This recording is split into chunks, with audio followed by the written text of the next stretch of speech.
जिल्लाको ग्रामीण बस्तीमा खाद्यान्न सङ्कट गहिरिँदै समयमै टेन्डर नखुल्दा चामल ढुवानी अझै टुङ्गो लागेन। चिनीको मूल्य बढ्न सक्नेन सरकारवालाहरूको चिन्ता, चिनी आयातबारे अर्थ मन्त्रालय चुप बस्दा कालोबजारी मौलाउँदै। माडी नगरपालिकाको प्राथमिकतामा व्यावसायिक कृषि अनुदान पाउँदा साना किसान समेत व्यावसायिक कृषितर्फ उन्मुख। आजदेखि दशैं तिहार लक्षित सुपथ मूल्य पसल सञ्चालन, देशभर दर्जन बढी स्थानबाट सेवा दिने खाद्य व्यवस्था तथा व्यापार कम्पनीको दावी।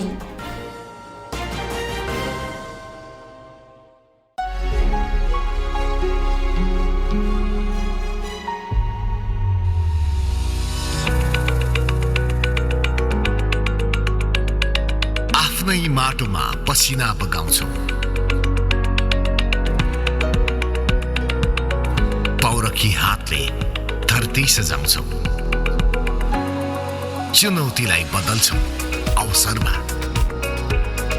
स्वरोजगार सृजना घर घरमा, उद्यमी बन्ने सपना छ हामीसँग।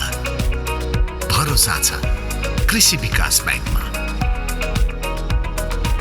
डिजिटल प्रविधियुक्त सम्पूर्ण सुविधा सहित तपाई हामीले खोजेको अत्याधुनिक ब्याङ्क कृषि विकास ब्याङ्क।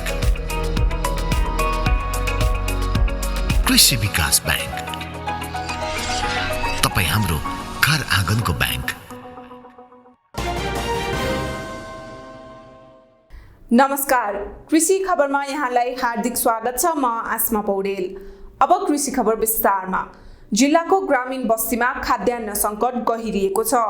सरकारी स्वामित्वको खाद्य व्यवस्था तथा व्यापार कम्पनी लिमिटेडको डोल्पा स्थित शाखा र डिपोहरूमा खाद्यान्न मौजात न्यून भएपछि ग्रामीण बस्तीमा खाद्य सङ्कट गहिरिएको हो।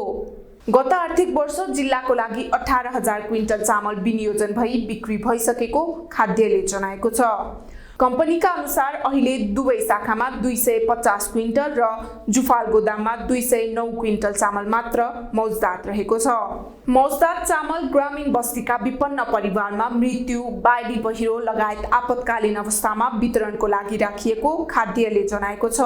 सरकारले गत वर्ष माथिल्लो डोल्पाको लागि 1500 क्विन्टल, तल्लो डोल्पा सर्मी डिपोको लागि 300 क्विन्टल, काईगाउँ डिपोको लागि 1000 क्विन्टल, दुनै शाखाका लागि 9000 क्विन्टल र जुफाल गोदामको लागि 4500 क्विन्टल गरी 18,000 क्विन्टल चामल विनियोजन गरेको थियो।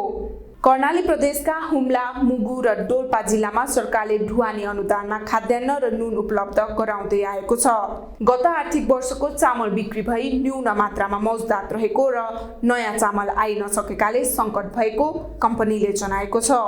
यो आर्थिक वर्षमा डोल्पाको लागि कति खाद्यान्न विनियोजन भयो भन्ने कुरा अहिले नै थाहा नहुने र ढुवानीको ठेक्का स्वीकृत भई जिल्लामा आपूर्ति भई वितरण भएपछि मात्र थाहा हुने कम्पनीले जनाएको छ। चालु आर्थिक वर्ष 78-79 को लागि नेपालगञ्ज र सुर्खेतबाट चामल डोल्पा ल्याउने ढुवानी कार्यको लागि खोलिएको टेन्डरमा हार्ड कपी अन्तर्गत नमुना ढुवानी सेवा र बिसी ढुवानी सेवा छनौट भइसके पनि इभिटको प्रक्रिया नसकिएकाले कसले ढुवानीको जिम्मा पाउने भन्ने टुङ्गो नलाग्दा केही ढिलाइ भइरहेको कम्पनीले जनाएको छ। यस वर्षको दशैंमा चिनीको मूल्य 100 रुपैयाँ भन्दा धेरै पुग्न सक्ने अनुमान गरिएको छ। सरकारी अनुदानको चिनी खरिद बिक्री गर्दै आएका दुई कम्पनी साल ट्रेडिङ कर्पोरेसन र खाद्य व्यवस्था तथा व्यापार कम्पनी लिमिटेडसँग चाडपर्वका लागि चिनीको मौजदात नहुँदा मूल्य नियन्त्रण बाहिर जाने देखिएको हो। हाल साल ट्रेडिङ कर्पोरेसनसँग करिब 200 टन चिनी छ भने खाद्य व्यवस्था तथा व्यापार कम्पनी लिमिटेडसँग चिनीको मौजदात शून्यको अवस्थामा रहेको छ। व्यापारीहरूले यही मौका छोप्दै मनपरी रूपमा चिनीको मूल्य तोक्न सक्ने सरकारवालाहरूले बताएका छन्। सरकारी कम्पनीसँग मात्र नभई चिनी उत्पादक सङ्घसँग पनि पर्याप्त मात्रामा चिनी मौजदात नभएको सङ्घले जनाएको छ। सङ्घसँग यति बेला करिब 6000 टन मात्र चिनी मौजदात रहेको छ। सरकारले सरकारी कम्पनीलाई चिनी खरिदको अनुमति नदिँदा व्यापारीहरूलाई चिनीको मूल्यमा मनपरी गर्न सजिलो भएको हो। चिनीको मूल्य यसरी पटक पटक बढेर जानुमा सरकार नै दोषी रहेको सरकारवालाहरूको आरोप छ।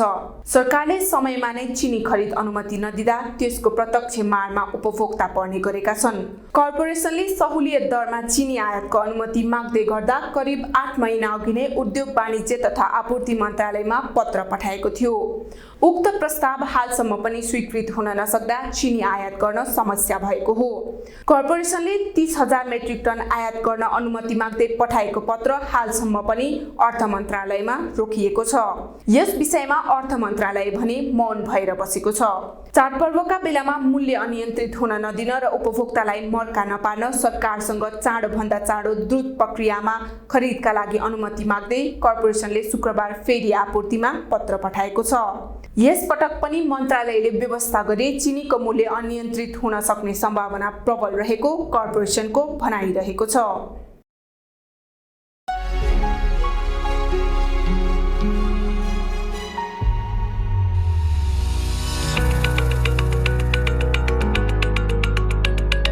आफ्नै माटोमा पसिना बगाउँछौ, पौरखी हातले धरती सजाउँछौ, चुनौतीलाई बदल्छौ अवसरमा, स्वरोजगार सृजना घर घरमा, उद्यमी बन्ने सपना छ हामीसँग। भरोसा छ कृषि विकास ब्याङ्कमा। डिजिटल प्रविधियुक्त सम्पूर्ण सुविधा सहित तपाईँ हामीले खोजेको अत्याधुनिक ब्याङ्क कृषि विकास ब्याङ्क। कृषि विकास ब्याङ्क, तपाईँ हाम्रो घर आँगनको ब्याङ्क। व्यवसायिक विश्रामपछि कृषि खबरमा पुनः स्वागत छ। अब बाँकी खबर। माडी नगरपालिकाले चालु आर्थिक वर्ष व्यावसायिक कृषि अनुदानलाई प्राथमिकतामा राखेको छ। अनुदानका लागि विनियोजित कुल 63 लाख रुपैयाँ बजेटबाट नगरपालिकाले कृषि फार्म, कृषि समूह वा सहकारी मार्फत 5वटा शीर्षकमा लागतको 50% सम्म अनुदानको प्रबन्ध गरेको हो।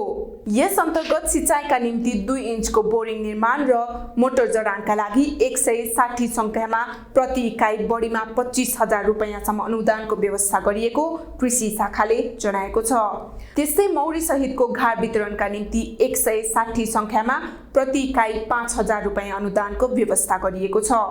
यस्तै ड्याङ ढाक्ने मल्चिङ प्लास्टिक वितरणका लागि 110 सङ्ख्यामा प्रति इकाइ 2,250 रुपैयाँ र इलेक्ट्रिक स्प्रेयर वितरणका लागि 100 सङ्ख्यामा प्रति इकाइ 2,500 रुपैयाँसम्म अनुदानको व्यवस्था रहेको र प्लास्टिक टनेल निर्माणका लागि 10 सङ्ख्यामा प्रति इकाइ 1 लाख रुपैयाँ अनुदान दिने कार्यक्रम समेत रहेको कृषि शाखाले जनाएको छ। माडीमा प्रशस्तै खाली जग्गा भएकाले कृषिमा लाग्न ब्याज अनुदानको कार्यक्रम समेत नगरपालिकाले ल्याएको छ। कृषि व्यवसाय गर्न इच्छुक युवालाई ऋणको 5% ब्याज नगरपालिकाले तिर्नेछ भने 4% ब्याज स्वयं लगानीकर्ताले तिर्नुपर्नेछ। साना किसान कृषि सहकारी सङ्घ सम्झौता गरी ऋण लिने व्यवस्था मिलाइएको नगरपालिकाले जनाएको छ। पहिलो चरणमा 94वटा व्यावसायिक फार्मलाई 15 लाखदेखि 25 लाखसम्म ऋण लगानी गरिएको नगरपालिकाले जनाएको छ। यसका साथै दुग्ध उत्पादक किसानलाई नगरपालिकाले प्रति लिटर 3 रुपैयाँका दरले उत्पादनका आधारमा अनुदान प्रदान गर्दै आएको छ।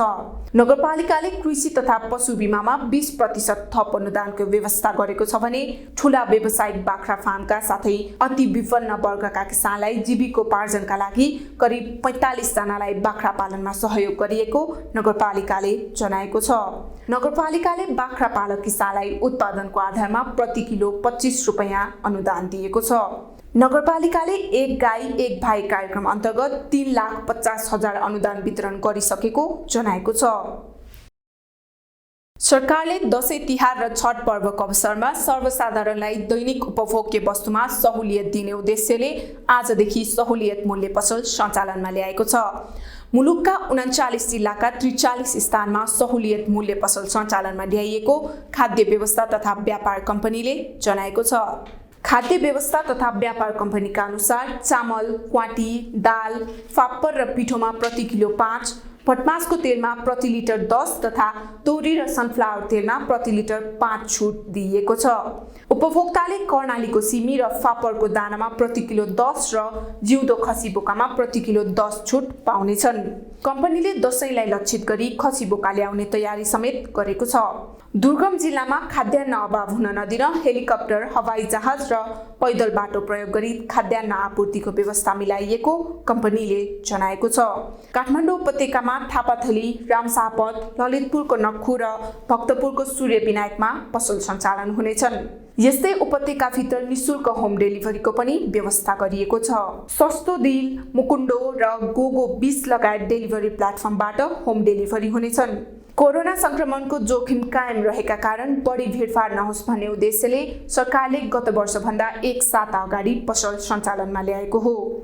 सरकारले गत वर्ष घट स्थापनाको 15 दिन अगाडिदेखि मात्र पसल सञ्चालन गरेको थियो। सहुलियत मूल्यको पसल आगामी कार्तिक 24 गतेसम्म सञ्चालन हुनेछ। हवस् त, कृषि खबर आजलाई यति नै। कृषि सम्बन्धी जानकारीमूलक सूचना र खबरहरूका लागि www.कृषिपत्रिका.com भिजिट गर्न नभुल्नुहोला। साथै हाम्रो च्यानललाई लाइक, शेयर अनि सब्स्क्राइब गर्न पनि नभुल्नुहोला। नमस्कार।